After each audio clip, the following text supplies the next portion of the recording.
we've talked about brain imaging techniques. Now it's time to get into the specific areas of the brain. The brain stem houses the basic programs of survival.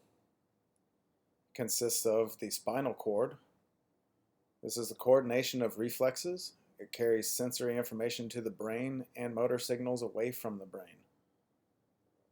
It consists of gray and white matter. Gray matter is tissue type dominated by neurons' cell bodies, and white matter, which is a tissue type consisting mostly of axons and the fatty myelin sheaths that surround them.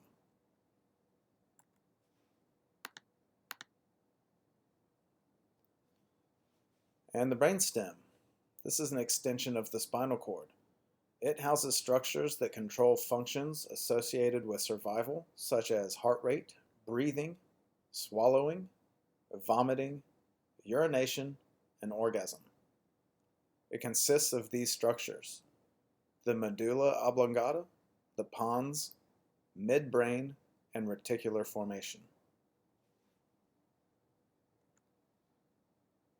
Here's a diagram of the brain to point out each of those things. Here you can see the brain stem, and the midbrain, the pons, the medulla oblongata, and the spinal cord.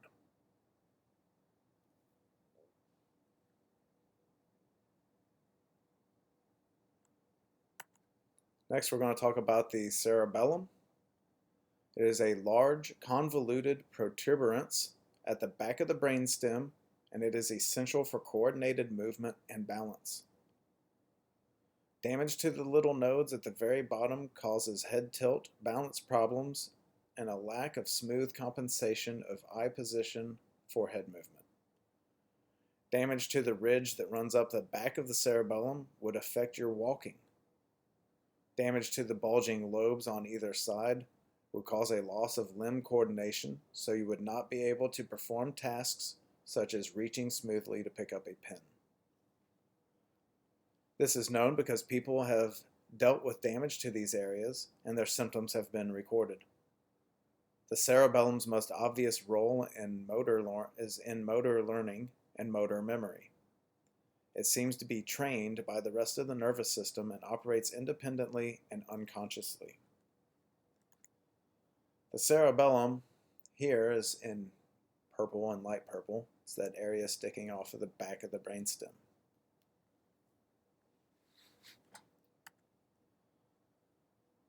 Alright, subcortical structures control emotions and appetitive behaviors. First, we'll talk about the forebrain, which consists of two cerebral hemispheres, left and right. The most noticeable feature of the forebrain is the convoluted surface of the cerebral cortex.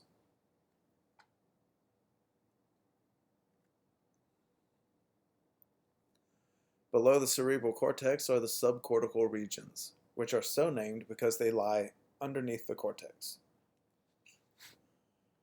Subcortical structures that are important for understanding physiological functions include the hypothalamus, the thalamus, the hippocampus, the amygdala, and the basal ganglia. Some of these structures belong to the limbic system. So first we'll discuss the thalamus. It is the gateway to the brain. It receives almost all incoming sensory information before that information reaches the cortex. Here in this diagram, the thalamus is in purple, kind of right there in the middle. Looks like it's behind the basal ganglia colored in blue. Now we'll discuss the hypothalamus. This is a brain structure that is involved in the regulation of bodily functions, including body temperature, body rhythms, blood pressure, and blood glucose levels. It also influences our basic motivated behaviors.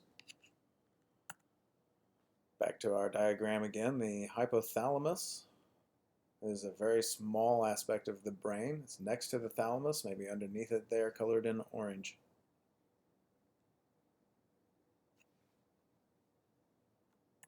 Next up is the hippocampus. This is the brain structure that is associated with the formation of memories. but that does not mean that this is where memories are stored. Here, the hippocampus is also a purple color, a little bit more on the red side. It's kind of in between the amygdala and there's that curl coming off of the basal ganglia. Just show you where it's located in the brain. And now we're going to discuss the amygdala. We'll discuss this one a lot in psychology.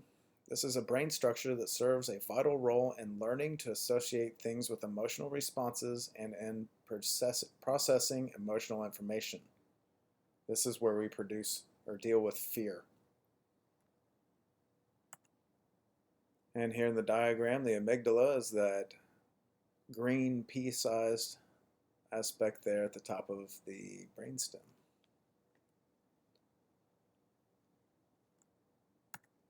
Next up, basal ganglia. This is a system of subcortical structures that are important for the planning and production of movement. And it includes the nucleus accumbens, which is the reward center of the brain. It plays a large role in addiction. And I'd already pointed out the basal ganglia here in this diagram. It is that blue item next to the thalamus.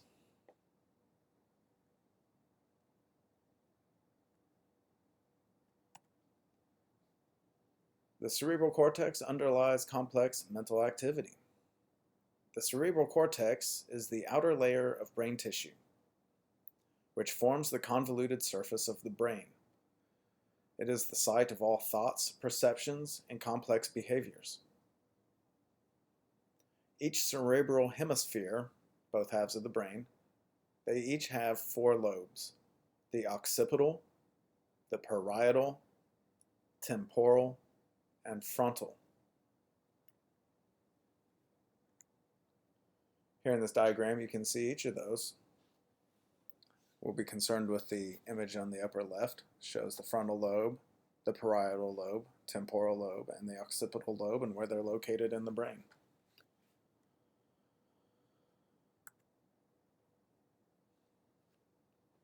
Before we get into all those areas, we're going to talk about the corpus callosum. This is a massive bridge of millions of axons that connects the hemispheres and allows information to flow between them. In a condition called split brain, this structure is severed so that each hemisphere is unable to communicate with the other side. This is an image of the brain from top down. Corpus callosum is this fibrous network that connects both hemispheres.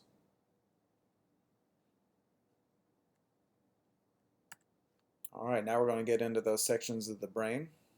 First, we'll start with the occipital lobes.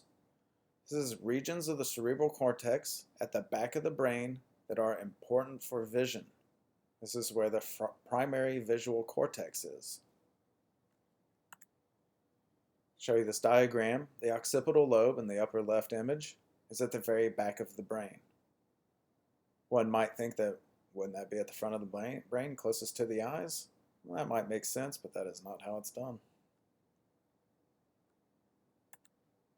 All right, now we'll move on to the parietal lobes. This is the regions of the cerebral cortex in front of the occipital lobes and behind the frontal lobes, and are important for the sense of touch and for attention to the environment.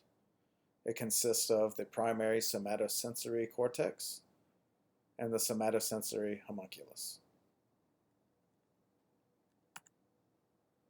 Back to our diagram here. The parietal lobe is in blue-purple up there at the top back of the brain, kind of above both the temporal lobes and the occipital lobe.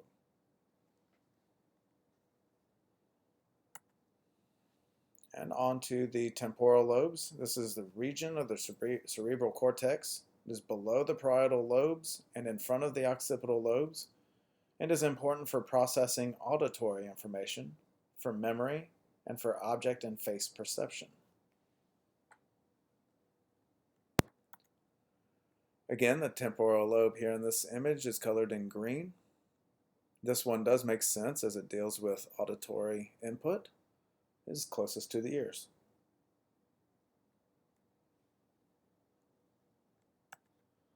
on to perhaps the most important of the lobes, the frontal lobes.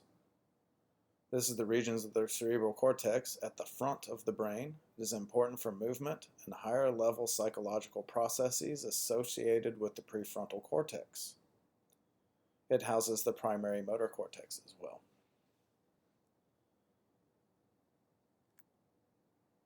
And in this image, again, the upper left, we're looking at the frontal lobes in a light orange color all up at the front. This is the newest part of the brain in terms of evolution. There was a moment where the front of the brain was not as developed.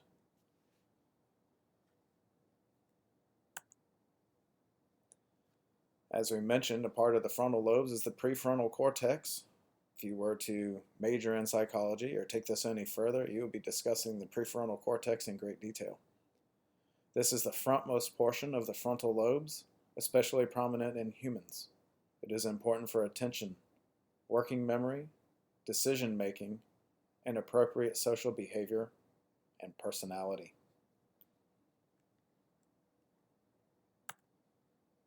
Now, the prefrontal cortex in close-up. We're going to discuss two things here, the case of Phineas Gage and a lobotomy. We'll start with Phineas Gage. This is a man that a long time ago had an accident, and it led to major personality changes. I'll go into greater detail in just a second. A lobotomy is the deliberate damaging of the prefrontal cortex. It was developed by Egas Moniz and earned him a Nobel Prize in 1949. It was used to treat psychological disorders in the late 40s and into the early 50s. It left mental patients lethargic and emotionally flat. They were much easier to manage, and it disconnected them from the social surroundings. Thankfully, we don't do this to people anymore. This is not an accepted way to treat psychological disorders. If you're interested in this, there's a really good book and a movie based on it. It's called One Flew Over the Cuckoo's Nest. All right, here is an image of Phineas Gage. I believe he existed in the 1800s, probably post-Civil War era. Something happened, I think it was an explosion, and a rod was propelled and hit him in the face and went through his skull. Here you can see the diagram. First there's a picture of him. Then there's a picture of his skull with the hole going through it. And then a computerized image that shows you how that rod had gone through his brain. This produced vast changes in his personality and enables us to determine that that's the part of the brain that deals with personality. Now we'll get specific about a lobotomy here. This is a photo that shows Dr. Walter Freeman performing a lobotomy in 1949. Freeman is inserting an ice pick-like instrument under the upper eyelid of his patient to cut the nerve connections in the front part of the brain. That makes it sound almost medical there. Really all he's doing is scrambling the brain like eggs up in there. Mixes it all up and turns off the disorder, but it unfortunately turns off a lot of other things. Alright, I mentioned a split brain aspect before. Now we're going to dive into that. Splitting the brain splits the mind. Split brain is a condition that occurs when the corpus callosum is surgically cut and the two hemispheres of the brain do not receive information directly from each other.